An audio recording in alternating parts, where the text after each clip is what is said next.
नमस्कार, आप देख रहे हैं न्यूज़ 18 बिहार झारखंड। मैं हूं आपके साथ रुचिका राज। आज बात दिल्ली विधानसभा चुनाव के नतीजे के बारे में करेंगे और ये जानेंगे कि आने वाले वक्त में दिल्ली का सीएम कौन होगा। जी हां, दिल्ली की वोटिंग भले ही खत्म हो गई है, लेकिन चर्चा अब चुनावी नतीजों की हो रही है। दिल्ली में नतीजा 8 तारीख को आने वाला है और बीजेपी पिछले 28 सालों से दिल्ली की सत्ता से बाहर है। अंतिम बार बीजेपी की मुख्यमंत्री सुषमा स्वराज रही थी, लेकिन इस बार एग्जिट पोल बीजेपी को विजेता घोषित कर रहे हैं। लगभग सभी एग्जिट पोल में बीजेपी को दिल्ली की सत्ता में वापसी की संभावना जताई जा रही है। ऐसे में सभी सर्वे के मुताबिक भाजपा की जीत और आम आदमी पार्टी यानी आप की हार का अनुमान है। तो वहीं कांग्रेस के लिए खाता खुलना भी इस बार मुश्किल हो सकता है। जो हम एग्जिट पोल की बात कर रहे हैं, वो एग्जिट पोल भी एक एक करके हम आपको बताएंगे कि किस एग्जिट पोल में क्या अनुमान जताया गया है। लेकिन अगर एग्जिट पोल के अनुमान सटीक हुए तो बीजेपी जीती तो दिल्ली में सीएम चेहरा कौन होगा, इस पर भी आज हम चर्चा करने वाले हैं। कौन कौन वो चेहरे हैं जो बीजेपी के लिस्ट में सबसे ऊपर है, यानी कि बीजेपी अगर दिल्ली में जीतती है तो सीएम चेहरा कौन होगा, आने वाले वक्त में दिल्ली का सीएम कौन हो सकता है। इस पूरी जो खबर है उसके बारे में विस्तार से आज हम जानेंगे। लेकिन सबसे पहले जानते हैं कि एग्जिट पोल क्या कह रहा है और एग्जिट पोल का अनुमान क्या है। तो दिल्ली के एग्जिट पोल क्या बता रहे हैं वो जान लेते हैं। तो पीपल्स प्लस एग्जिट सर्वे की अगर हम बात कर लें तो पीपल्स प्लस के एग्जिट पोल में भाजपा को प्रचंड बहुमत मिलने का अनुमान जताया गया है और इसके अनुसार भाजपा को 51 से 60 सीट मिल सकती है। तो आपको सिर्फ 10 से 19 यानी कि 10 से 19 सीट में ही संतोष करना पड़ सकता है। और इस सर्वेक्षण में ये भी कहा गया है कि कांग्रेस का लगातार तीसरे विधानसभा चुनाव में खाता भी नहीं खुलेगा। अब दूसरे एग्जिट पोल की बात कर लेते हैं, पीपल्स इंसाइट की बात कर लें तो पीपल्स इंसाइट के सर्वे में ये कहा गया है कि भाजपा को 40 से 44 सीट मिल सकती है और उसका अनुमान है कि आपको 25 से 29 सीटें मिलेंगी और कांग्रेस को 0 से 2 सीटें मिल सकती हैं।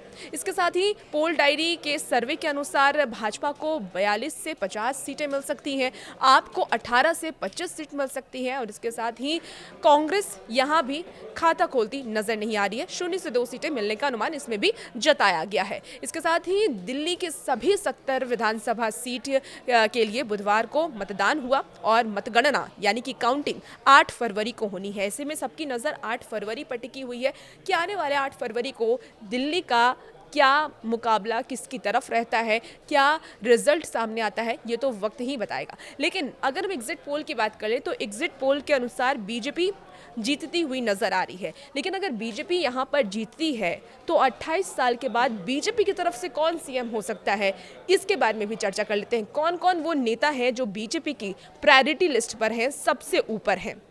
सबसे पहले बात करेंगे प्रवेश वर्मा की। प्रवेश वर्मा कौन है वो भी जान लीजिए।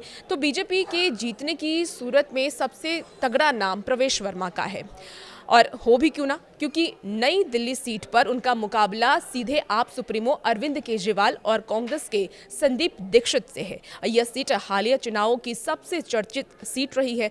वर्मा ने केजरीवाल हटाओ देश बचाओ अभियान चलाया और बेहद आक्रामक ढंग से उसका प्रचार भी किया। उन्होंने प्रदूषण, महिला सुरक्षा और इसके साथ ही यमुना की गंदगी जैसे मसलों पर आप सरकार को भी घेरा और इन्हीं सब मुद्दों को लेकर के चुनावी मैदान में वो उतरे और ये मुद्दा भी काफ़ी गर्म रहा और इसीलिए ये उम्मीद जताया जा रहा है कि इनका नाम सबसे ऊपर है। दूसरे नाम की बात कर लेते हैं तो कपिल मिश्रा। कपिल मिश्रा भी बीजेपी की लिस्ट में दूसरे नंबर पर है।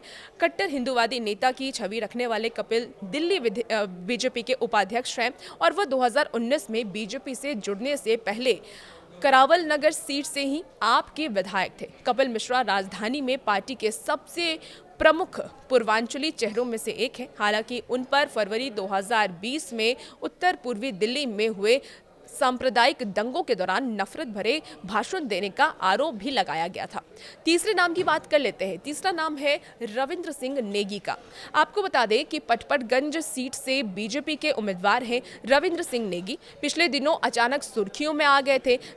जब गोंडा में पीएम ने रैली की थी, मंच पर बीजेपी प्रत्याशी को बुलाया गया और नेगी भी उसमें से एक थे। उन्होंने पीएम मोदी के पैर छुए तो पीएम ने पलटकर एक दो बार नहीं बल्कि 3 बार नेगी के चरण को स्पर्श कर लिया। नेगी 2020 चुनाव में मनीष सिसोदिया से हार गए थे। चौथे नाम की बात कर लेते हैं, सतीश उपाध्याय। बीजेपी की बात कर लें तो दिल्ली बीजेपी के चीफ रहे हैं सतीश उपाध्याय। मालवीय नगर सीट से ये उम्मीदवार हैं और राष्ट्रीय स्वयंसेवक यानी कि आरएसएस और एबीवीपी से आने वाले मालवीय ने संगठन में लंबे समय तक काम किया है। यह बैकग्राउंड उन्हें एक मजबूत सीएम चेहरा भी बनाता है। और अगले नाम की बात कर लेते हैं। अगला नाम है रमेश विधुड़ी का। तो दिल्ली के सीएम आतिशी को कालकाजी सीट से चुनौती देने वाले नेता विधुड़ी, जैसे ही उनकी उम्मीदवारी का ऐलान हुआ, विधुड़ी ने आतिशी के खिलाफ मोर्चा खोल दिया। पहले आतिशी के पिता को लेकर टिप्पणी की। दोनों के बीच विधानसभा चुनाव के प्रचार अभियान के दौरान लगातार वो तीखी नोकझोंक चलती रही। आपको बता दें कि विधुड़ी अपने फायर ब्रांड अंदाज के लिए भी जाने जाते हैं। और अगला नाम बेहद ही चर्चित नाम है, वो नाम है मनोज तिवारी का। मनोज तिवारी को आप सब जानते होंगे। दिल्ली में अगर बीजेपी इस बार चुनाव जीतती है तो इनकी नाम की चर्चा भी सबसे ज्यादा हो रही है। मनोज तिवारी को पूर्वांचल का एक बड़ा चेहरा माना जाता है। ये दिल्ली प्रदेश की जिम्मेदारी भी संभाल चुके हैं और 2 बार से सांसद भी रह चुके हैं। बीजेपी दिल्ली में मनोज तिवारी को मुखरता पूर्वक आगे करती नजर आ सकती है, तो इन्हें भी एक बड़ी जिम्मेदारी मिल सकती है आने वाले वक्त में अगर बीजेपी सरकार में आती है तो। विजेंद्र गुप्ता दिल्ली की रोहिणी विधानसभा सीट से बीजेपी के प्रत्याशी और विधायक विजेंद्र गुप्ता एक बार फिर से इस सीट से चुनावी मैदान में उतरे हुए हैं और उनका मुकाबला सीधे कांग्रेस के सुमेश गुप्ता और आम आदमी पार्टी के प्रदीप मित्तल से हो रहा है। विजेंद्र गुप्ता ने पिछले 10 वर्षों में दिल्ली में बीजेपी के धाकड़ नेता के रूप में अपनी पहचान बनाई और आम आदमी पार्टी के प्रमुख अरविंद केजरीवाल के खिलाफ लगातार विपक्ष की भूमिका में वो रहे। आपको बता दें कि गुप्ता की पकड़ पार्टी के कैडर और संगठन में भी मजबूत मानी जाती है। बीजेपी अगर यहाँ से जीतती है तो विजेंद्र गुप्ता पर दांव लगा सकती है। और आखिरी नाम है वीरेंद्र सचदेवा का। आपको बता दें कि वीरेंद्र सचदेवा की अगर हम बात करें तो प्रदेश अध्यक्ष की जिम्मेदारी उन्होंने संभाली।